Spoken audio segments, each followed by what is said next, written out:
Acrópolis Siglo XXI les da la más cordial bienvenida a esta presentación.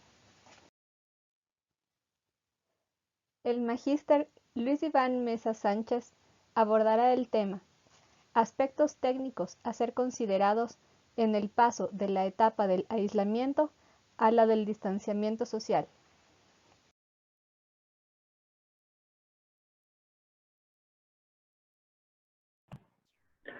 Buenas noches. En esta presentación vamos a revisar algunos conceptos desde el punto de vista técnico de lo que implica el paso de la etapa del aislamiento al distanciamiento. En un primer módulo y durante los próximos 10 minutos, hablaremos algo sobre el origen de la pandemia, la expansión del virus, la incidencia que ha tenido en nuestro país, efectos de carácter sanitario, sociales y económicos, y algunas disposiciones y resoluciones gubernamentales. No me detendré en antecedentes del origen de la pandemia. Sin embargo, señalaremos que el 19 de diciembre del 2019 se reportó en la ciudad china de Wuhan el aparecimiento de un nuevo virus, un virus al que se le denominó COVID-19 o coronavirus.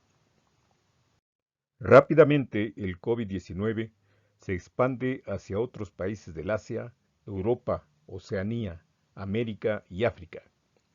Y el 30 de enero del 2020, la Organización Mundial de la Salud declara una emergencia de salud pública de preocupación internacional, el máximo nivel de alerta de ese organismo. La Universidad de Johns Hopkins, Baltimore, Estados Unidos, reporta que al 11 de mayo del 2020, fecha en que se realiza este análisis, a nivel mundial existen un total de 4.109.332 casos de contagio y 284.005 fallecidos. Al no existir una vacuna contra esta pandemia, se recomienda como una de las medidas más eficaces de contención el aislamiento. El aislamiento, que no es más que un confinamiento domiciliario que encierra al mundo en 4 paredes. La Organización Mundial de la Salud y la Universidad de Johns Hopkins reportan que al 11 de mayo del 2020 existen 168.248 casos en América Latina. A nivel de Sudamérica, se reportan el mayor número de contagios y de muertes en Brasil, seguidos por Chile y luego por Ecuador.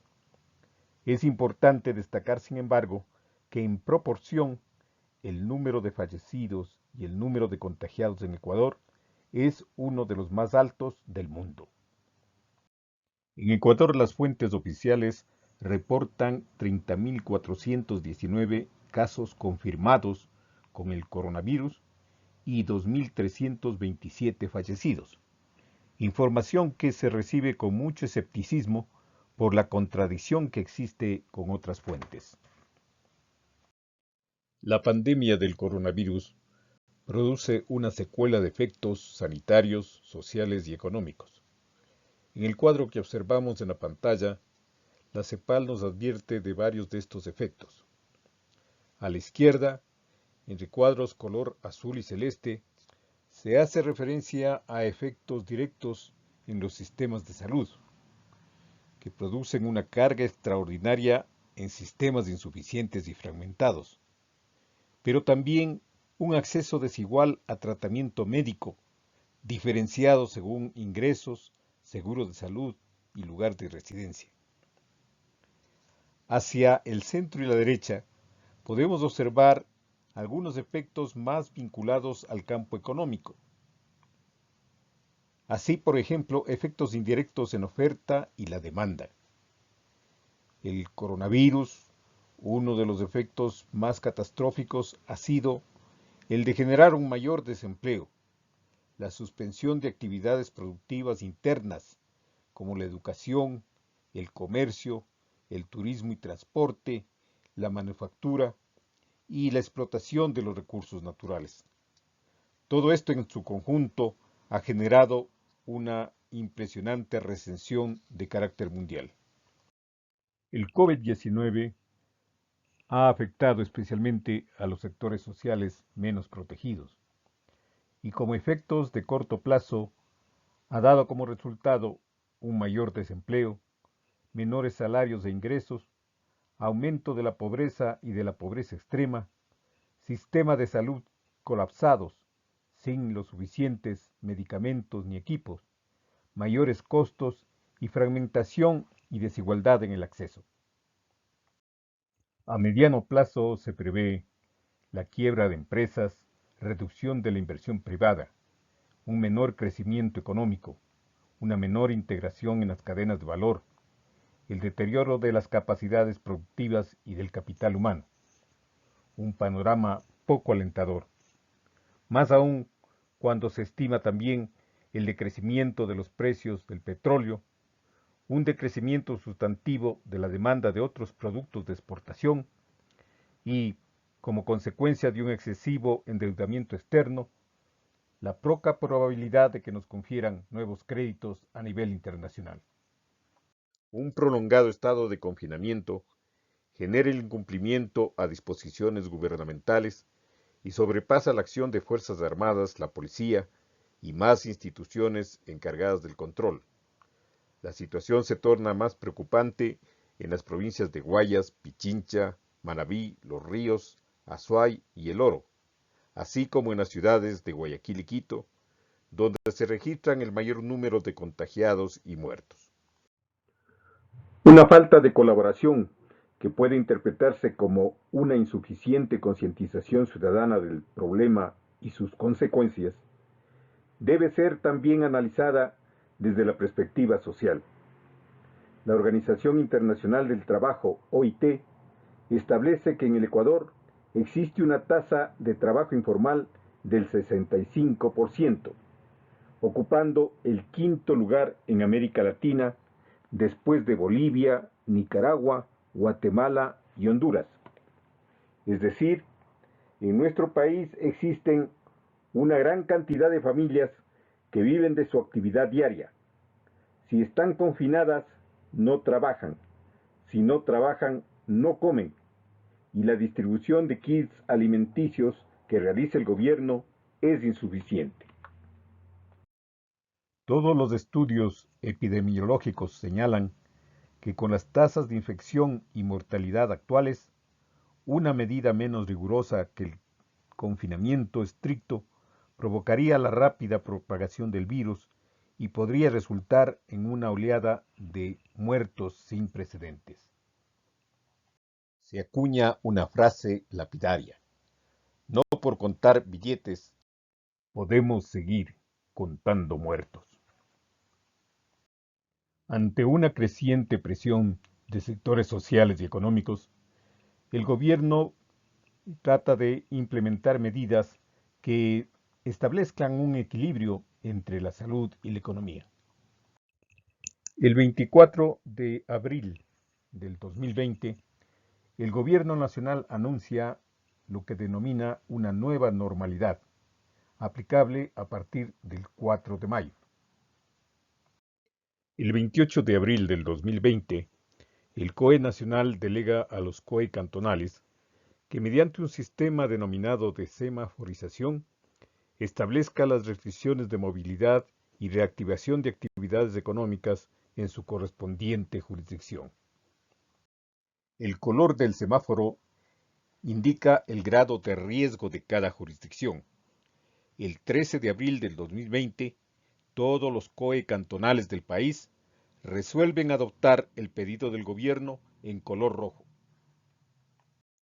El riesgo es la probabilidad latente de que ocurra un hecho que produce ciertos efectos.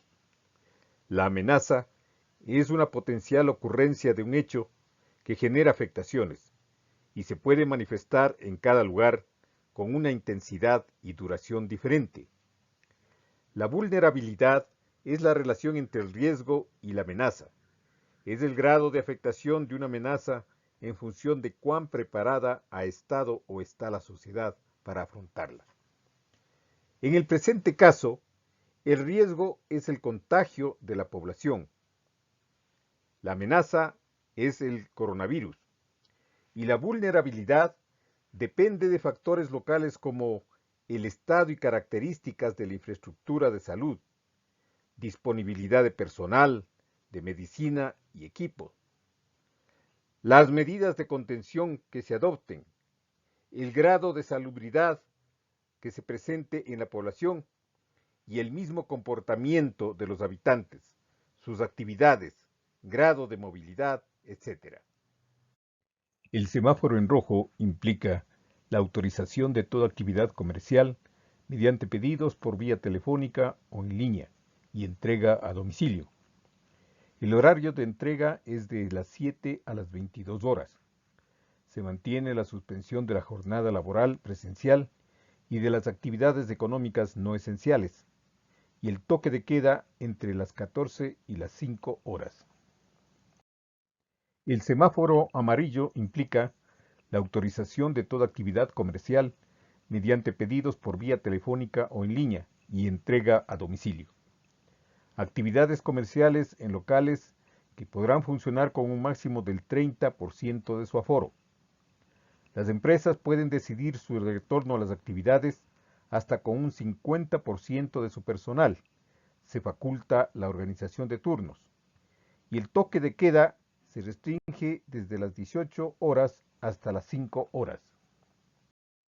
El semáforo en verde implica la autorización de toda actividad comercial mediante pedidos por vía telefónica o en línea y entrega a domicilio. Actividades comerciales en locales que podrán funcionar con un máximo del 50% de su capacidad. Las empresas pueden decidir su retorno a la actividad hasta con un 60% de su personal. Se faculta la organización de turnos. Y el toque de queda se prevé desde las 21 horas hasta las 5 de la mañana. El Banco Interamericano de Desarrollo advierte que para pasar del confinamiento estricto a un confinamiento focalizado es crítico mejorar la capacidad de testeo, el rastreo de contacto y la capacidad de respuesta del sistema sanitario. Estos son los retos del confinamiento universal que debemos afrontar para pasar hacia el distanciamiento. Gracias por su atención. En unos minutos continuamos con el módulo 2.